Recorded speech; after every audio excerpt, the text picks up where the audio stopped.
خندق کی جنگ میں مرحب جب خندق پار کر کے آیا تو اس نے کہا ہے کوئی میرے مقابلے میں؟ سارے بیٹھ گئے، کوئی نہیں کھڑا ہوا۔ حضرت علی کھڑے ہوئے، یا رسول اللہ انا لہو، میں جاؤں گا۔ میرے نبی جیسی شخصیت، علی جیسی شخصیت کو کہہ رہے ہیں بیٹھ جا، تجھے پتہ ہے یہ امر ہے، یعنی تو اس کے ٹکر کا نہیں ہے، بیٹھ جا۔ بڑے بڑے نہیں کھڑے ہو رہے، تو بچہ ہے، ابھی 21 سال 23 سال عمر تھی۔ انہوں نے کہا کون ہے میرے مقابلے میں؟ پھر سب عمر جیسے شاہ سوار، زبیر جیسے، طلحہ جیسے۔ علی کھڑے ہو گئے، یا رسول اللہ انا لہو، میں ہوں۔ آپ کہو بیٹھ جا، یہ عمر ہے۔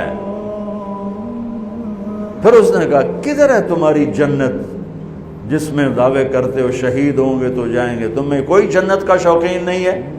پھر کوئی نہیں کھڑا ہوا، علی کھڑے ہو گئے، یا رسول اللہ انا لہو، واہ امام المتقین، بیٹھ جائیے عمر ہے یا رسول اللہ۔ پہلے تو آپ بیٹھتے رہے، جب تیسری دفعہ آپ نے کہا بیٹھ جا، کہا اب نہیں بیٹھوں گا، وَإِنْ كَانَ عَمْرًا، عمر بھی ہے تو میں جاؤں گا۔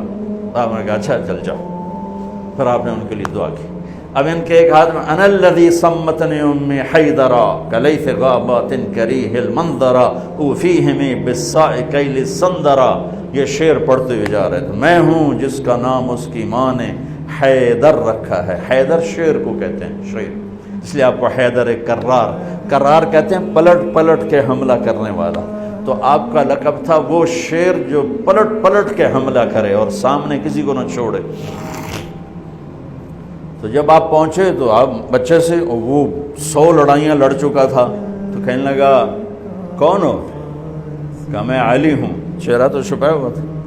کہنے لگا علی بن عبد المطلب، آپ کے دادے کا نام لیا، مطلب کے بیٹے، عبد المطلب کے بیٹے علی۔ آپ نے کہا نہیں، بن ابی طالب، میں ابو طالب کا بیٹا علی۔ ارے بھتیجے تو کہاں سے آ گیا، جا جا واپس، تجھے مارنا مجھے چنگا ہی نہیں لگتا۔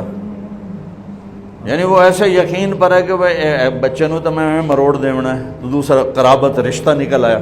کہا نہیں نہیں نہیں، محمد سے کہو کوئی اور آئے۔ انہوں نے کہا میں ہی تینوں کافی ہاں۔ کہا میں تجھے مارنا نہیں چاہتا۔ علی نے کہا پر میں تو تجھے مارنا چاہتا ہوں۔ اس کو غصہ چڑھ گیا، اس نے آ کے جو اتر کے وار کیا تو حضرت علی نے ڈھال پہ روکا۔ وہ میں بتا رہا ہوں کہ ڈھال کا تصور کیا ہے، اس پر یہ سارا واقعہ مجھے یاد ہے کہ دشمن کے وار کو ڈھال پہ روکا جاتا تھا، تو پھر اس میں جس کا داؤ پہلے لگ جاتا وہ پار ہو جاتا۔ تو اس نے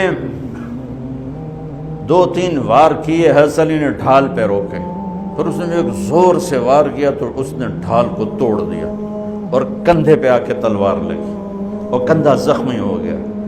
اب حیدر کرار بنا، پلٹ کے حملہ کرنے والا۔ زخمی شیر زیادہ غصے میں آتا ہے۔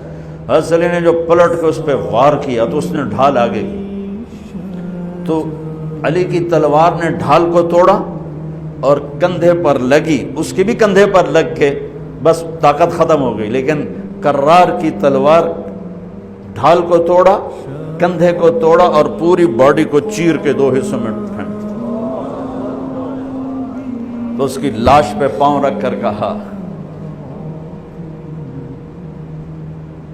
عبد الحجارۃ من صفاحت رأیہ وعبدت رب محمد بالصواب، یہ ہے پتھر کا پجاری اور میں ہوں رب محمد کا پجاری۔